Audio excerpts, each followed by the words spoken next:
कक्षा प्रारंभ।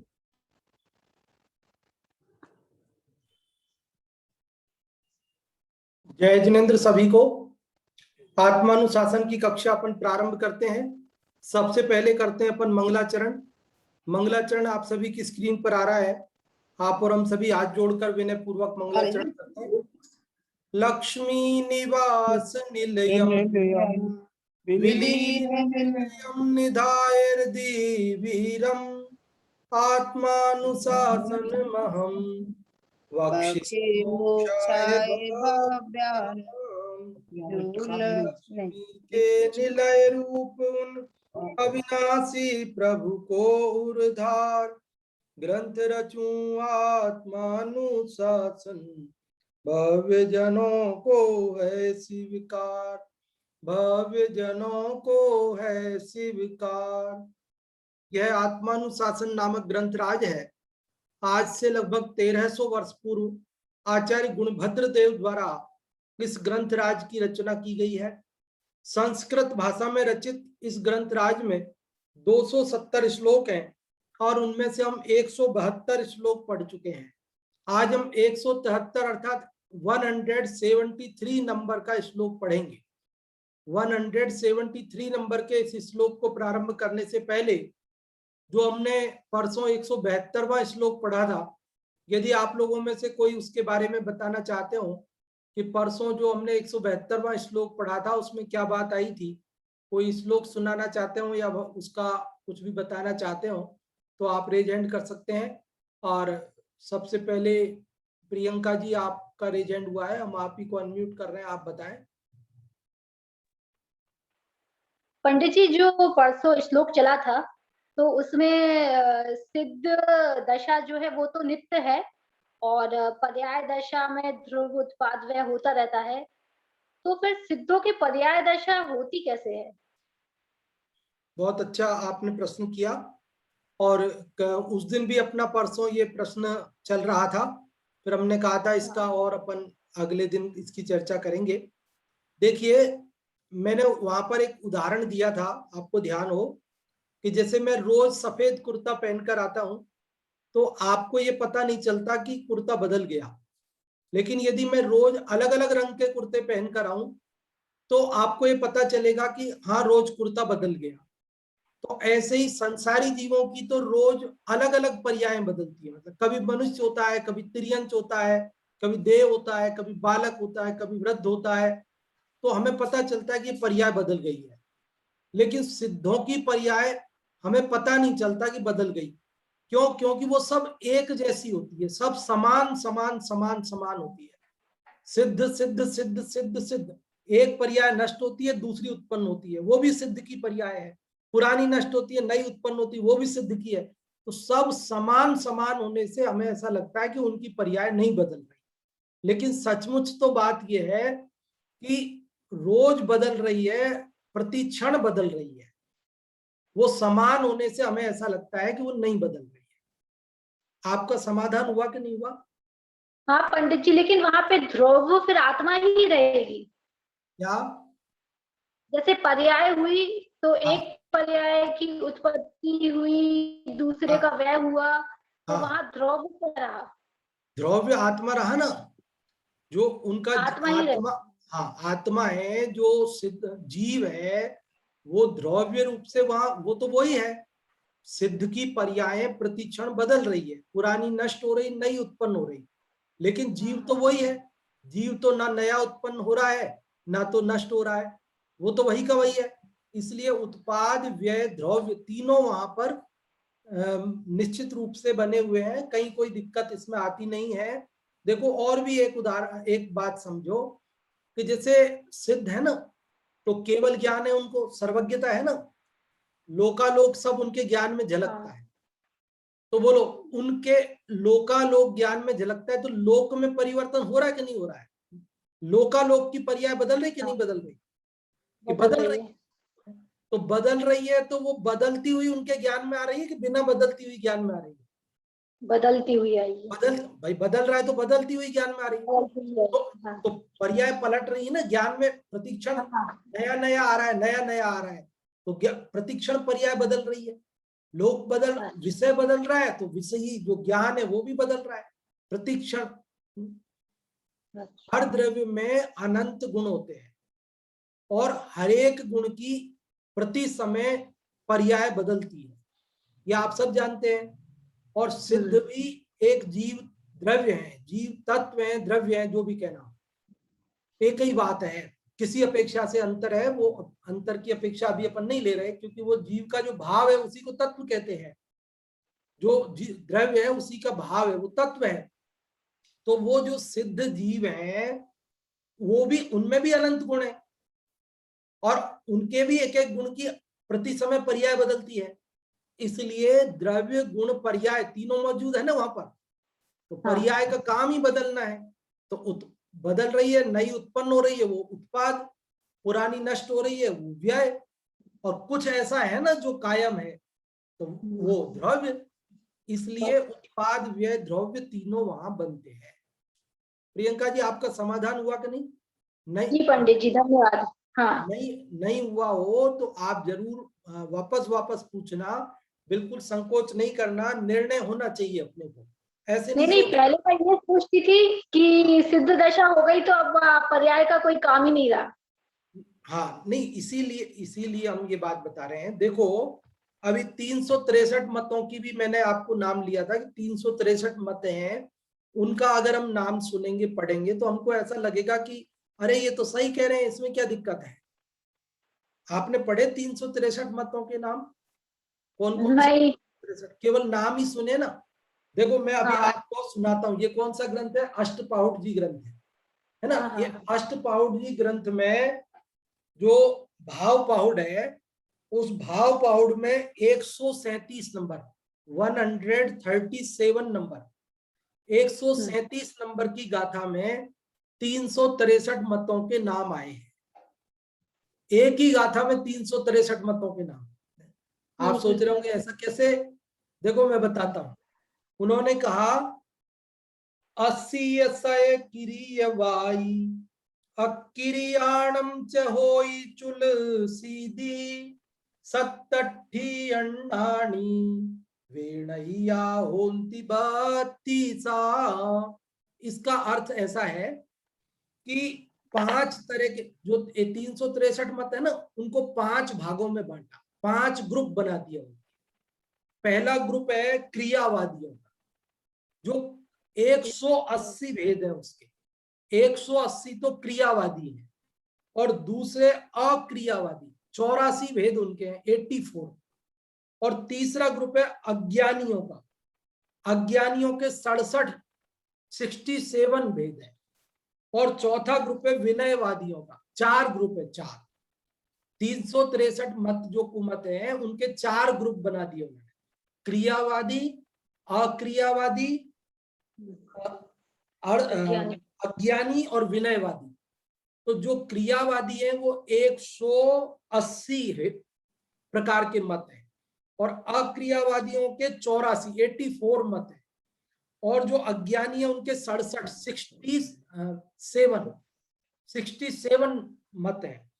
और जो विनयवादी है उनके 32 तो 180 और 84 कितने हो गए? 264। 264 और अज्ञानियों के 67, तो ये हो गए 331। और 32 भेद है विनयवादियों के। इस प्रकार 363 मत है। और इन 363 मतों के कुछ नाम यहाँ पर इन्होंने जो इसके भावार्थ हिंदी लिखने वाले हैं, ऐसे हमारे जयचंद जी छाबड़ा, भाषा वचनिकाकार, उन्होंने इसके खुलासा में 363 मतों के उल्लेख भी किए। मैं आपको इसका सामान्य एक समझ में आ जाए आपको 363 मतों का। देखो क्रियावादी क्या है? वो किसी न किसी क्रिया से मोक्ष मानते हैं, वो किसी न किसी क्रिया से धर्म मानते हैं। समझ गए आप? अब आपको 180 मत समझ में आ गए एक सेकंड में। कोई चलने को धर्म मानता है, कोई सोने को धर्म मानता है, कोई खाने को धर्म मानता है, कोई पीने को धर्म मानता है। ऐसे 180 मत है दुनिया में। अब आप कहेंगे ऐसा कैसे?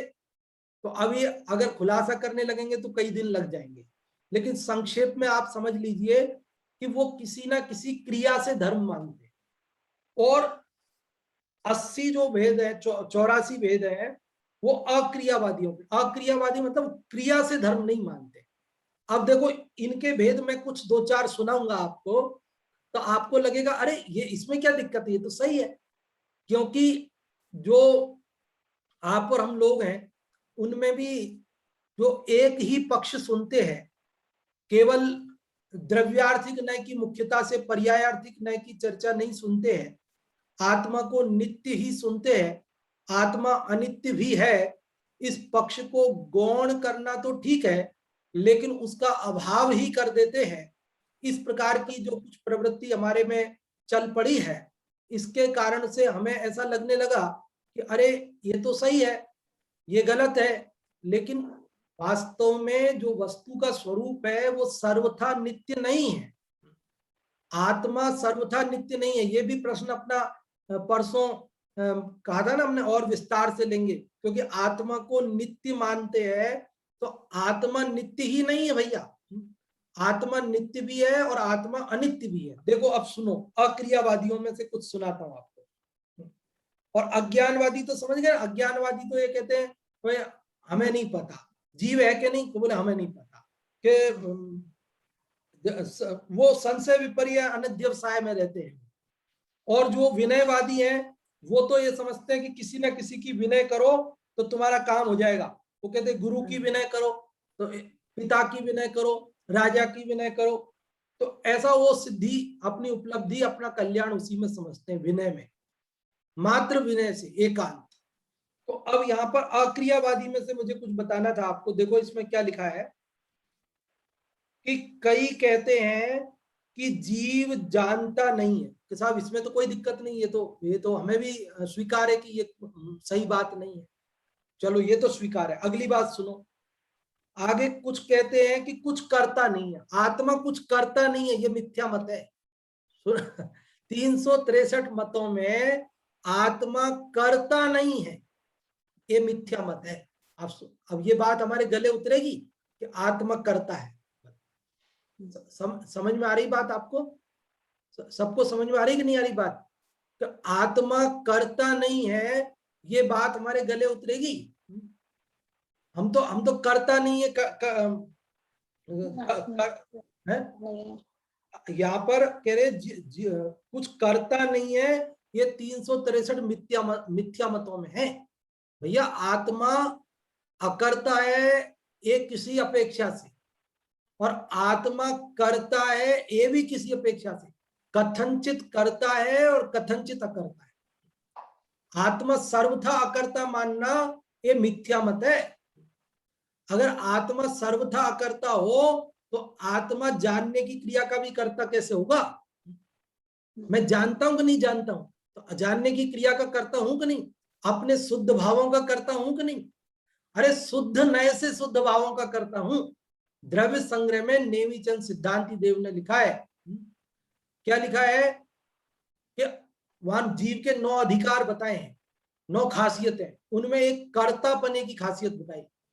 जीवो उब ओग मो अमुत्तिकत्ता सदेह परिमाणो भोक्ता संसारत्थो सिद्धो सो विश्व सो ढगई। इसमें 9 खासियतें बताई, उनमें कहा आत्मा करता है, और आत्मा शुद्ध भावों से अपने अपने शुद्ध नय से अपने शुद्ध भावों का करता है। मतलब आत्मा को सर्वथा अकर्ता मानना ये मिथ्या मत है। अगर हम करता ही नहीं है तो फिर दंड किसका भोग रहे? 4 गति 84 लाख योनियों में जो हमको दंड मिल रहा है, परिभ्रमण हो रहा है, दुख है, तो दुख किसका, किसकी सजा? हम कुछ करते तो है नहीं, हमने कुछ पाप किया नहीं, कुछ किया नहीं, फिर सजा किस बात? अरे भैया किया है, हमने अशुभ भाव किए हैं, हमने कर्म किए हैं, तभी तो उनका फल भोग रहे। और जो सिद्ध जीव अनंत सुख भोग रहे, तो उन्होंने कुछ किया कि नहीं किया? अरे किया ना, उन्होंने कर्म का अभाव किया, अपने शुद्ध स्वरूप का भान किया, उस शुद्ध स्वरूप की रमणता की, उसका फल भोग रहे। आत्मा सर्वथा देखो जब अपन अकर्ता कहते हैं उसका मतलब इतना परद्रव्य का कर्ता नहीं है। क्या समझ में आई बात? आत्मा शरीर का कर्ता नहीं है, आत्मा पुद्गल का कर्ता नहीं है, आत्मा परद्रव्य का कर्ता नहीं है, लेकिन आत्मा अपने भावों का तो करता है। अगर आत्मा अपने भावों का भी कर्ता ना होवे तो फिर व्यवस्था ही सब भंग हो जाएगी, वस्तु का स्वरूप ही खंडित हो जाएगा। इसलिए अपने को ये बात अच्छी तरह समझनी चाहिए। ये 3 श्लोक अपने यहाँ जो भाग्य से 171, 72, 73 इस आत्मानुशासन में आए हैं, ये पूरा अपना जैन दर्शन हाथ पे रखे हुए आंवले जैसा स्पष्ट करने वाले हैं। अपने को कभी भी भ्रमित नहीं होने देंगे। 363 मतों में से मैंने आपको सुनाया क्या कि आत्मा कुछ करता नहीं है, ये मिथ्या मत है। और सुनो देखो आगे, कई कहते हैं कि भोगता नहीं। बोलो आत्मा भोगता है कि नहीं भोगता है? कि कथनचित भोगता है और कथनचित अभोगता है, ये तो है जैन दर्शन। और जो कहता है आत्मा भोगता है सर्वथा, वो भी जैन दर्शन नहीं है। और जो ये मानता है आत्मा सर्वथा अभोगता है, वो भी जैन दर्शन नहीं है। वो दोनों मिथ्या मत है। सम्यक जो जैन मत है वह तो कथनचित स्यात् स्यात् भोक्ता स्यात् भोक्ता। अरे परद्रव्य का भोक्ता नहीं है, लेकिन अपने भावों का भोक्ता है। क्या समझ में आई बात? कि जीव अपने भावों का भोक्ता है, लेकिन परद्रव्य का भोक्ता नहीं। जब वो कहते हैं आत्मा भोगता नहीं है, उसका मतलब यह परद्रव्य को नहीं भोगता है। लेकिन जब कहते हैं भोगता है, तो उसका मतलब है अपने भावों को भोगता है। समझ में आई बात? और आगे कहते हैं, कई कहते हैं कि जीव उत्पन्न नहीं होता, कई कहते हैं नष्ट नहीं होता, कई कहते हैं कि गमन नहीं करता, कई कहते हैं कि ठहरता नहीं है, इत्यादि क्रिया के अभाव के पक्षपात से सर्वथा एकांती होते हैं। इनके संक्षेप से 84 वेद है। अब आप सार रूप में एक वाक्य सुन लो और हमेशा गांठ बांध के रख लो कि जब भी हमें सब बातें स्वीकार है, बशर्ते उसके आगे कथनचित लग रहा हो, बशर्ते उसके आगे स्यात लग रहा हो, बशर्ते उसके आगे किसी अपेक्षा से ऐसा लग रहा हो, तो सब बातें सच्ची है। और जहां कथनचित ना लग रहा हो, स्यात ना लग रहा हो, जहां पर, तो समझ लीजिए कि सब मिथ्या है। समझ में आ गई बात? आत्मा नित्य है कि नहीं है? तो कहे कथनचित नित्य तो सत्य, कि सर्वथा नित्य कि असत्य। आत्मा अनित्य कि कथनचित अनित्य सत्य, और आत्मा सर्वथा अनित्य कि असत्य। समझ में आई कि नहीं आई बात? हमारे यहां ये स्यादवाद है। देखो अनेकांत और स्यादवाद जैन दर्शन के 2 प्रमुख सिद्धांत है। अनेक अहिंसा से भी बड़ा सिद्धांत है ये अनेकांत और स्यादवाद। अहिंसा जैन दर्शन का प्राण है, लेकिन उससे भी बड़ा महाप्राण जैन दर्शन का है स्यादवाद। जैन दर्शन का अहिंसा की बात तो दुनिया के सभी दर्शनों में मिलेगी आपको। जीवों को मत मारो, मत सताओ, किसी का जी मत दुखाओ, अहिंसा की बात सारे दर्शनों में मिलेगी। लेकिन स्यादवाद की बात केवल और केवल जैन दर्शन में। और यदि हम स्यादवाद को भूल गए, यदि हम अनेकांत को भूल गए, तो समझ लेना हम जैन नहीं रहे। बाकी चीजें तो कॉमन है, सब में है वो तो। देखो एकांत मिथ्या है और अनेकांत वो सम्यक है। वस्तु का स्वरूप ऐसा है, हम क्या करें, क्या करें हम? देखो हाँ, मैं आपसे एक प्रश्न पूछता हूं, कोई कठिन प्रश्न नहीं पूछता हूं, बहुत सरल प्रश्न पूछता हूं, है ना? जिसने बिल्कुल एक नमोकार मंत्र भी नहीं जानता हो ना, वो भी उस प्रश्न का उत्तर दे सकता है। ऐसा सरल प्रश्न पूछता हूं। चलो जो भी जवाब दे सकते हाथ खड़ा करना। मैं आपसे पूछ रहा हूं कि नींबू गोल होता है कि खट्टा होता है? मेरा प्रश्न है कि नींबू गोल होता है या खट्टा होता है? इन दोनों में से कोई एक को बताना है। दोनों बोलोगे तो उत्तर मैं नहीं मानूंगा, आपको एक उत्तर देना पड़ेगा। हमें ज्यादा शब्द नहीं चाहिए, हमें एक शब्द चाहिए। एक शब्द में उत्तर दो कि नींबू गोल है कि नींबू खट्टा है। जो भी आप में से आंसर देना चाहते हैं, अनेक लोगों ने रेज हैंड किए हैं, और हम इसका आंसर अक्षत भैया से लेते हैं। छोटा बालक है अक्षत भैया, आप बताएं। पंडित जी, एक वर्ड में आंसर है अनेकांतवाद लगाना है। बहुत होशियार बच्चा है। देखो कह रहा है एक शब्द में आंसर तो यह है अनेकांतवाद लगाना है। बहुत बढ़िया आपने उत्तर दिया। चलो, लेकिन हमारा प्रश्न तो केवल, चलो धन्यवाद आपके लिए अक्षत जी। हम किसी और से पूछते हैं कि नींबू गोल होता है या खट्टा होता है। इन दोनों में से कोई एक सही बताना है, बस हमें कुछ नहीं तीसरा शब्द सुनना है। इन दोनों में से एक शब्द सुनना है। हाँ जी, विनय कुमार जी जैन के नाम से जो आईडी है उसे हमने अनम्यूट किया। आप बताएं, विनय कुमार जी के नाम से आप अनम्यूट हो जाएं। हाँ जी। नींबू स्वाद खट्टा है। नींबू स्वाद खट्टा है। हाँ, स्याद खट्टा है। बहुत स्वाद बढ़िया, लगाएंगे। स्याद लगाएंगे। बहुत अच्छा आपने कहा, लेकिन फिर स्याद तो अपन गोल के साथ भी लगा देंगे, स्याद गोल स्याद खट्टा, है ना। लेकिन हमें हमारा जो प्रश्न है उसमें आपके पास विकल्प ही नहीं है स्याद का। हमने आपको विकल्प ही नहीं दिया स्याद का। हमें हमारा तो बिल्कुल सीधा सपाट विकल्प है आपके पास कि गोल है या खट्टा है। तो सपाट में से कौन उत्तर देंगे बताओ। कोई शब्द अपना नया अपने पास से नहीं जोड़ना। हमारा तो केवल इतना सा शब्द है कि नींबू गोल है या खट्टा है। मुस्कान जी आपको अनम्यूट किया है, गुड़िया आप बताएं। हाँ हाँ, गोल होता है, नींबू गोल होता है। नींबू गोल होता है। देखो ये समझदार बच्ची है, इसने बिल्कुल सही उत्तर दिया है, क्योंकि हमने कहा नया शब्द नहीं जोड़ना है। अब उसने नया शब्द नहीं जोड़ा, नींबू गोल होता है। उत्तर इसका सही है कि गलत है? अच्छा, खट्टा होता है कि नहीं बेटा? खट्टा होता है कि नहीं होता है? मुस्कान जी वापस अनम्यूट करता हूँ। खट्टा होता है कि नहीं होता है? होता है, दोनों होते हैं, पर एक अच्छा, कर देना था तो। हाँ, कोई एक देना था इसलिए दे दिया। तो देखो गलत है, ये प्रश्न ही गलत है। हमारा प्रश्न ही गलत है। आपका उत्तर गलत है हम नहीं कह रहे, हमारा प्रश्न ही गलत है। अरे नींबू गोल भी होता है, नींबू खट्टा भी होता है, नींबू पीला भी होता है, नींबू नरम भी होता है, अनेक उत्तर होंगे, उसमें क्या है। तो ये सब सापेक्ष होंगे। अगर हम किसी अपेक्षा से कि नींबू रंग की अपेक्षा पीला होता है, नींबू रस की अपेक्षा खट्टा होता है, नींबू आकार की अपेक्षा गोल होता है, जब हम कोई ना कोई अपेक्षा लगाएंगे या फिर हम अपेक्षा खुलासा नहीं करें और हम कहें किसी अपेक्षा गोल है, किसी अपेक्षा खट्टा है, तो ये सारे उत्तर सही हो जाएंगे।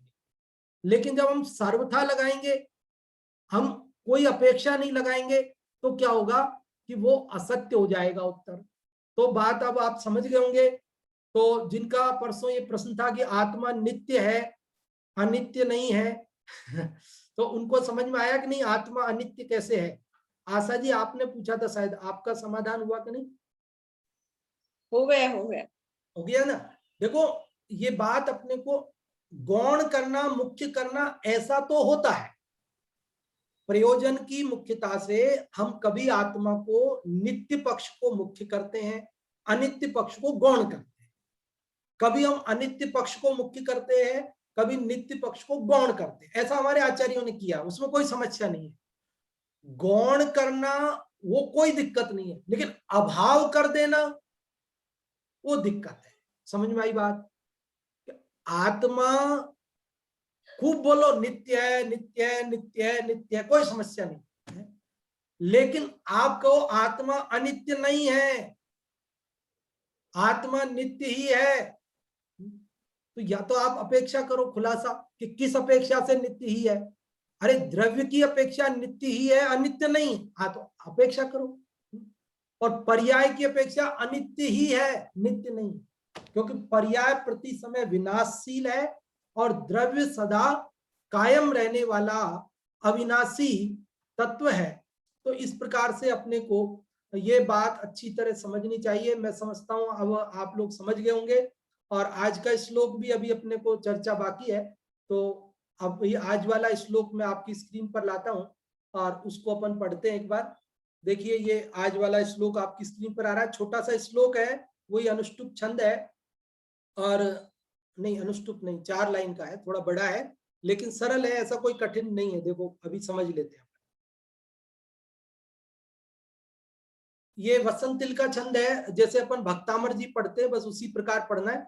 जैसे पढ़ते हैं ना अपन, भक्तामर प्रणत मौली मणि प्रभाणाम, बस उसी प्रकार पढ़ना है।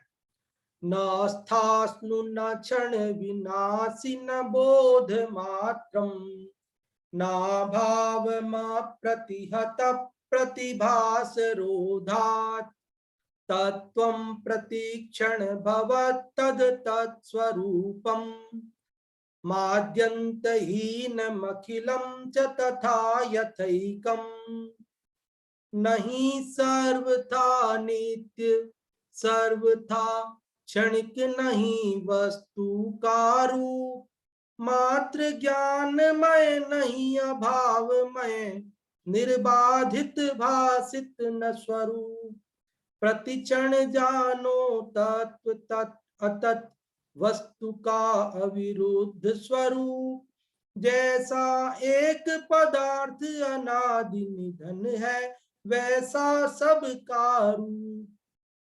देखो क्या कह रहे हैं इस श्लोक के अंदर। मैं थोड़ा जल्दी चलता हूं ताकि बाद में आप लोगों को और भी कुछ पूछना हो तो आप आसानी से पूछ सकते हैं। न स्थास्नु, न मतलब नहीं, स्थास्नु मतलब स्थाई, वस्तु स्थाई नहीं है। न क्षण विनाशी, और न ही क्षण भर में विनष्ट होने वाली है। न बोध मात्रम, और न ज्ञान मात्र है। न अभावम, और न ही अभाव है वस्तु का, वस्तु हो ही नहीं, शून्य हो ऐसा नहीं है। क्यों? अप्रतिहत प्रतिभास रोधात, अप्रतिहत मतलब निरंतर, प्रतिभास मतलब ज्ञान से, रोध मतलब विरोध है इसका। क्योंकि प्रति समय हमें ऐसा ज्ञान हो रहा है कि वस्तु सर्वथा स्थायी नहीं है, सर्वथा क्षणिक नहीं है, ज्ञान मात्र नहीं है, शून्य नहीं है, कुछ भी नहीं हो ऐसा हमको समझ में आ रहा है ना। ज्ञान में समझ में आ रहा है कि वस्तु है भी, बदल भी रही है, मतलब प्रतिक्षण नष्ट होते हुए भी वो स्थायी है। ज्ञान भी है वस्तु को जानने वाला, और वस्तु भी है, तो अपने को ज्ञान हो रहा है, उससे विरोध प्राप्त होता है।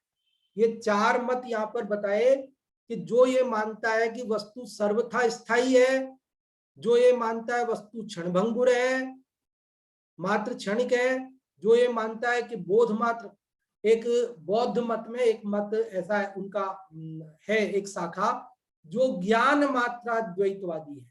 वो ये मानते हैं कि बस ज्ञान है जगत में, बाकी वस्तु नहीं है, दुनिया में कोई वस्तु नहीं है। और एक ऐसे हैं अभाववादी, मतलब शून्य एकांतवादी, वो ये मानते हैं कि जगत में कुछ भी नहीं है, वस्तु कुछ भी नहीं है, सब कुछ भी नहीं है जगत में, सब शून्य है। तो कह रहे ऐसा हमको प्रतिभास नहीं हो रहा ना, निरंतर ज्ञान में अपने को दिख रहा है इसके विपरीत, इसलिए ये बातें सही नहीं है। तत्वम तत्व, प्रतिक्षण भवत तत् स्वरूपम, प्रतिक्षण मतलब हर समय कैसा हो रहा है, भवत मतलब होता है, तत् अतत् स्वरूपम मतलब वो उस रूप भी है और उस रूप नहीं भी है, मतलब क्षणिक भी है और नित्य भी है। आद्यंत हीनम, आदि और अंत से रहित, मतलब नित्य भी है, अनादि अनंत है। अखिलम सारा जगत, सारे पदार्थ, तथा उसी प्रकार यथा एकम, जैसे एक पदार्थ है उसी प्रकार जगत के सारे पदार्थ कैसे है कि तत् स्वरूप है, आदि अंत रहित है। ये बात बताइए, एक बार फिर से देखिए, एक बार फिर से मैं इसका अर्थ बताता हूं आपको। यहां तीसरी पंक्ति का जो पहला शब्द है ना, तत्वम, ये जो पहला शब्द है ना तीसरी पंक्ति का, बोले तत्वम मतलब तत्व, न स्थास्नु स्थायी नहीं है, मतलब सर्वथा स्थायी नहीं है। तत्वम न क्षण विनाशी, तत्व क्षण विनाशी मतलब सर्वथा क्षणिक नहीं है। तत्वम न बोध मात्र, तत्व केवल ज्ञान मात्र नहीं है।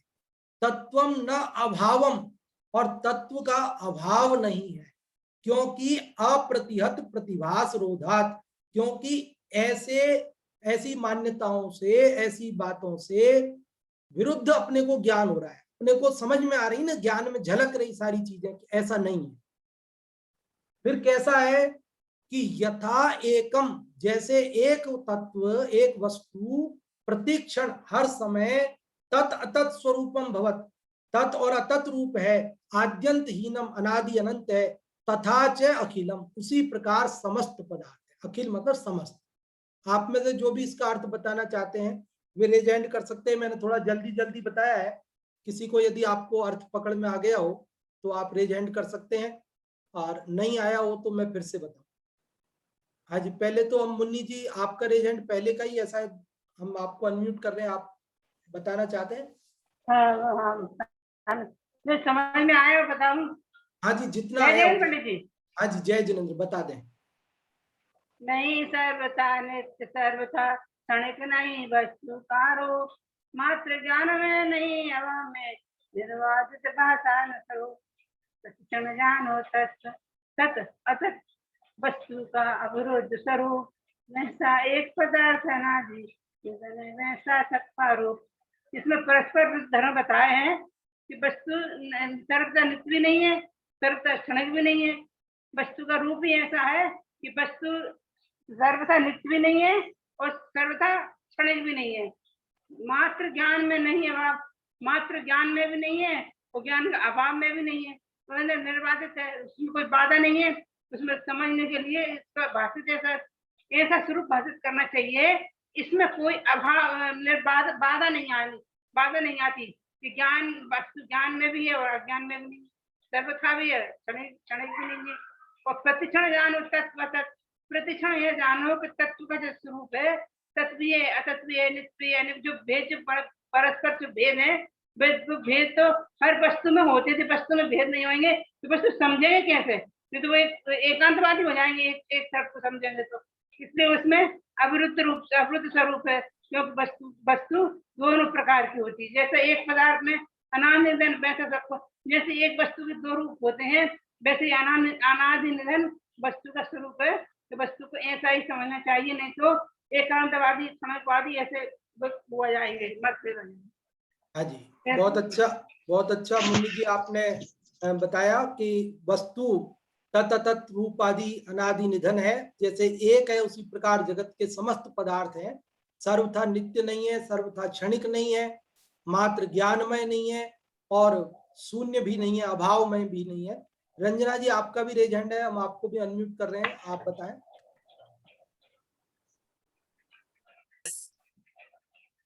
इस श्लोक को फिर से समझाइए। हाँ जी, फिर से बताते हैं। हाँ, एक बार ये विनय कुमार जी जैन की आईडी पर रेज हैंड है, हम उनको अनम्यूट करते हैं। आप बताना चाहते हैं विनय कुमार जी की, आपकी आईडी अनम्यूट किया है।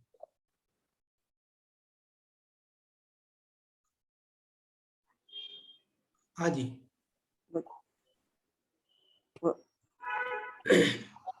छंद नहीं आ रहा है। छंद नहीं दिख रहा है? हाँ, आप फोन को ऐसा आड़ा पकड़िए। आपने अगर ऐसे खड़ा पकड़ा हो तो ऐसा नहीं पकड़िए, उसको ऐसा करिए आड़ा, तो आपको छंद दिखाई देगा। नहीं, ऐसा किया फोन को आपने, ऐसा खड़ा मत करिए, उसको ऐसा आड़ा रखिए। चलिए अभी आ नहीं रहा, कुछ गड़बड़ हो गया। चलो कोई बात है, हाँ नेटवर्क की प्रॉब्लम है आपके यहाँ, ऐसा लग रहा है। चलो तो देखिए, अभी हम एक बार फिर से इसका बताते हैं कि तत्व सर्वथा स्थायी नहीं है, सर्वथा क्षणिक नहीं है, ज्ञान मात्र नहीं है, अभाव मात्र नहीं है, क्योंकि ऐसा प्रति समय अपने को पता चल रहा है। जैसे एक वस्तु प्रतिक्षण तत् रूप से अनादि निधन है, उसी प्रकार समस्त वस्तुएं तत् रूप से अनादि निधन है। ये अर्थ, इसका सामान्य अर्थ हमने फिर से बताया। रंजना जी, आपको समझ में आया कि नहीं आया? जी रंजना जी हाँ समझ? आया पंडित जी, हाँ जी, हाँ आया। मैं बताऊँ क्या, कोशिश करती हूँ आप बताने की। हाँ जी बताएं। इस श्लोक में बताया गया है कि वस्तु सर्वथा नित्य भी नहीं है और सर्वथा क्षणिक भी नहीं है, ऐसा ही वस्तु का स्वरूप, और ज्ञान मात्र भी नहीं है और अभाव रूप भी नहीं है, ऐसा हमें वस्तु का स्वरूप भासित होता है। प्रतिक्षण तत्व यानी पदार्थ, तत् अतत् वस्तु का अविरुद्ध स्वरूप है। जैसा एक पदार्थ अनादि निधन है, वैसा ही सब पदार्थ होते हैं। बहुत अच्छा आपने बताया। पंडित हाँ जी, पंडित जी, एक तत् अतत् का अर्थ क्या होता है? हाँ जी। तत् मतलब वह, और अतत मतलब वह, वह नहीं। मतलब कोई भी अच्छा, पदार्थ को अपन देखते हैं तो हम कहते हैं ये वही है जिसे हमने 2 दिन पहले देखा था। अरे ये तो वो नहीं है, 2 दिन पहले देखा था वो नहीं है, अब तो बदल गया है ये। तो ऐसा अपन जो कहते हैं, तत् मतलब वही और अतत मतलब वह नहीं। समझ में आया? हाँ आ गया। हाँ, जैसे अपन कई बार रिश्तेदारियों में जाते हैं, वहां पहले अपन ने 5 साल पहले गए थे, छोटा बच्चा देखा था, अभी वो बड़ा हो गया, तो हम कहते हैं अरे पप्पू तुम इतने बड़े हो गए, तुम तो बदल गए, बिल्कुल पहचान में ही नहीं आ रहे। तुमको तो हमने गोदी में खिलाया था पहले आए थे, तो 5 साल पहले आए थे तो तुम इतने छोटे थे, गोदी में खिलाया था। तो अब बोलो वो बदल गया कि नहीं बदला? कि बदल हाँ भी गया है और नहीं भी बदला है। अगर बदला नहीं होता तो हम ये कैसे कहते कि ये पहले इतना छोटा था, गोदी में खिलाया और अब बड़ा हो गया? तो बदल गया ना, छोटा था बड़ा हो गया। और अगर बदल गया सर्व था, तो फिर आप ये कैसे कह रहे हो कि तुम वही हो जो 5 साल पहले हमने तुम्हें गोदी में खिलाया था? मतलब वही है, बदलने पर भी वही है। इसका मतलब वो कुछ ऐसा है जो नहीं भी बदला है, तभी तो आप कह रहे हो कि ये नहीं बदला।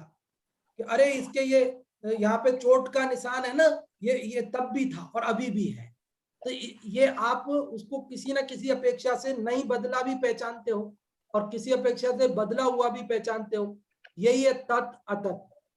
हाँ जी, देखिए अब थोड़ी सी चर्चा करता हूं मैं इसकी, और फिर आपको खुलासा होगी बात। देखो यहाँ पर जैनाचार्य आचार्य गुणभद्र देव हमें ये बताना चाह रहे हैं कि वस्तु अनेकांतात्मक है। प्रमाण सिद्ध वस्तु का ऐसा अनेकांतात्मक जो स्वरूप है, हमें स्वाध्याय के द्वारा उसको समझना चाहिए। सर्वथा एकांत नहीं मानना चाहिए, क्योंकि सर्वथा एकांत रूप वस्तु नहीं है। जगत में अनेक दर्शन चलते हैं, जैसे एक सांख्य दर्शन चलता है, एक नैयायिक दर्शन चलता है। ये दर्शन वस्तु को सर्वथा नित्य मानते हैं। वो ये मानते हैं वस्तु सर्वथा नित्य कूटस्थ है, उसमें कोई परिवर्तन संभव ही नहीं है। लेकिन यदि वस्तु सर्वथा नित्य हो, परिवर्तन संभव नहीं हो, तो फिर ये जो हम देख रहे हैं कि 5 साल पहले वो छोटा था और अभी बदल गया, ये क्या है? इसका मतलब परिवर्तनशील भी है ना। इसलिए सांख्य मत की जो सर्वथा नित्यपने की मान्यता है वह ठीक नहीं बैठती है। इसी प्रकार बौद्ध मत वाले ऐसा मानते हैं कि वस्तु सर्वथा क्षणिक है, हर क्षण नष्ट हो जाती है, अगले क्षण नई उत्पन्न होती है, एकदम सर्वथा। तो ये बात भी ठीक नहीं बैठती है। यदि सर्वथा ही वो नष्ट हो गया तो आप ये नहीं कह सकते ना ये वही बच्चा है जिसे हमने 5 साल पहले गोदी में खिलाया। आपने किसी को 2 साल पहले पैसे उधार दिए थे और अब आप मांगते हो कि 2 साल हो गए दो, तो कैसे मांगते हो? अगर सर्वथा क्षणिक हो तो वो तो नष्ट हो गया 2 साल पहले ही। अब 2 साल बाद आप नए जो उत्पन्न हुआ उस व्यक्ति से आप पैसे मांग रहे हो, जिसको दिए उससे मांगो ना। तो एक क्षणिक, सर्वथा क्षणिक भी वस्तु नहीं है, अपने को ज्ञान से स्पष्ट समझ में आती है। और बौद्धों में ही एक मत जो मैंने बताया अभी आपको, ज्ञानाद्वैतवाद, वो कहते हैं जगत में ज्ञान है वस्तु नहीं। वो ये कहते हैं ज्ञान है वस्तु नहीं। तो देखो ज्ञान ही हो वस्तु नहीं हो तो फिर प्रमाण और अप्रमाण का भेद नहीं बनता, क्योंकि वस्तु हो जैसी हो वैसा जाने तो प्रमाण, और विपरीत जाने तो अप्रमाण।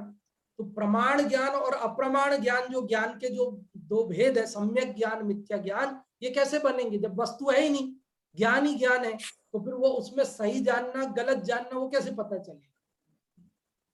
और चौथा शून्य एकांतवाद, अभाववाद है बौद्धों का एक, वो कहते हैं जगत में कुछ भी नहीं है, कुछ भी नहीं है। तो ये तो सामने ही खंडित हो गया, कुछ भी नहीं है ऐसा कहने वाला शब्द है कि नहीं। जैनाचार्यों ने पूछा बौद्धों से कि कुछ भी नहीं है ना जगत में, शून्य है, तो शून्य, ये जो आप कह रहे हो शून्य शब्द, ये शब्द है कि नहीं है, है ना, तो फिर शून्य कहाँ रहा, शब्द तो है। अच्छा तुम हमें कह रहे हो कि कुछ नहीं है, तो तुम हो कि नहीं हो, कि तुम हो ना, और तुम हमें कह रहे हो तो हम हैं कि नहीं है, तो हम हैं, तो तुम हो हम है शब्द है, कि सब तो है ना, शून्य कहाँ रहा। समझ गए आप। थोड़ा जल्दी जल्दी मुझे लेना पड़ा, समय कम है, केवल 3 मिनट बचे हैं। अब हम आप लोगों को अवसर देते हैं कि आपको कोई चीज नहीं समझ में आई हो, आप पूछ लेवें, और बताना चाहते हैं तो भी आप रेजेंट कर सकते हैं। अभी आपने जो 173वां श्लोक सुना और जो भी चर्चा आज सुनी, उसमें आपको क्या समझ में आया, जो भी आप में से बताना चाहते हैं वे रेजेंट कर सकते हैं, और किसी को कुछ पूछना हो तो भी रेजेंट कर सकते हैं। और सबसे पहले हम अनम्यूट कर रहे हैं, ये विनय कुमार जी जैन के नाम से आईडी है। यदि आपका नेटवर्क आ रहा हो, आप कुछ कहना चाहते हैं विनय कुमार जी जैन, मुझे लगता है शायद नेटवर्क की प्रॉब्लम है उनके यहाँ। मुस्कान जी को करते हैं अनम्यूट। मुस्कान जी आप बताएं। हाँ, इस श्लोक का अर्थ ना, पहली लाइन का, ना ये वस्तु सर्वथा नित्य है, ना ही सर्वथा क्षणिक है, और ना ही ये अभाव में है, और ना ही ये ज्ञान में है। ऐसा और ये तत् अतत् वस्तु का अविरुद्ध स्वरूप नहीं है। जैसे एक पदार्थ अनादि निधन है, वैसे सबका स्वरूप है। बहुत अच्छा आपने बोला। एक लाइन थोड़ी सी मुझे लग रहा है गड़बड़ हो गई कि तत् अतत् अविरुद्ध वस्तु का स्वरूप नहीं है, क्या बोले आपको लाइन? वैसे कुल मिला के आपने अच्छा बोला है, तो है ना, थोड़ा सा कुछ चूक हुई ऐसा लग रहा है, लेकिन बाकी सब अच्छा बोला आपने। आप बता पाएंगे कौन सा शब्द बोला था वो, अविरुद्ध नहीं है ऐसा कुछ बोला आपने? हाँ चलो कोई बात नहीं, छोटी बच्ची है, ध्यान से सुन रही है, जवाब दे रही है, ये हमारे लिए बहुत अच्छा लगता है। हाँ जी 1 मिनट बचा है, और भी विनय कुमार जी आपके यहाँ आ गया नेटवर्क, हम आपको अनम्यूट कर रहे हैं, आप कुछ पूछना चाहते हैं, बताना चाहते हैं? हाँ जी विनय कुमार जी जैन, आपको अनम्यूट किया है, आप बोले। हाँ नहीं, वो छंद गायब हो रहा, छंद नहीं दिख रहा है इसमें। छंद लगा देते हैं, छंद लगा देते हैं। हाँ अब दिख रहा है क्या छंद? नहीं दिख रहा है। हाँ नहीं दिख रहा, 1 मिनट, अभी 1 मिनट।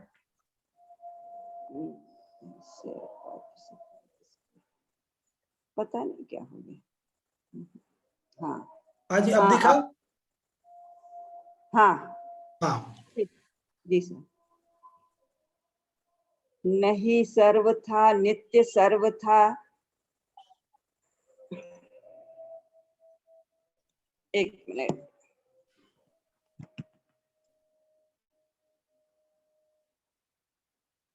छंद पूरा नहीं आ रहा, अब गड़बड़ हो रहा है। चलो कोई बात नहीं, आप लोगों को किसी को कुछ पूछना हो तो आप कभी भी पूछ सकते हैं, कल भी पूछ सकते हैं।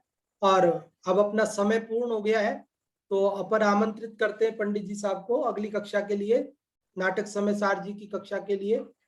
पंडित जी जय कुमार जी साहब कोटा से पधारें और नाटक समय सार जी की कक्षा प्रारंभ करावें।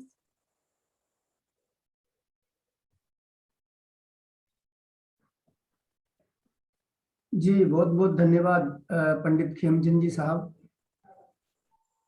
नित्य अनित्य और तत् के स्वरूप में आपने बहुत ही सुंदर चर्चा यहाँ ली, और वही प्रकरण यहाँ नाटक समय सार जी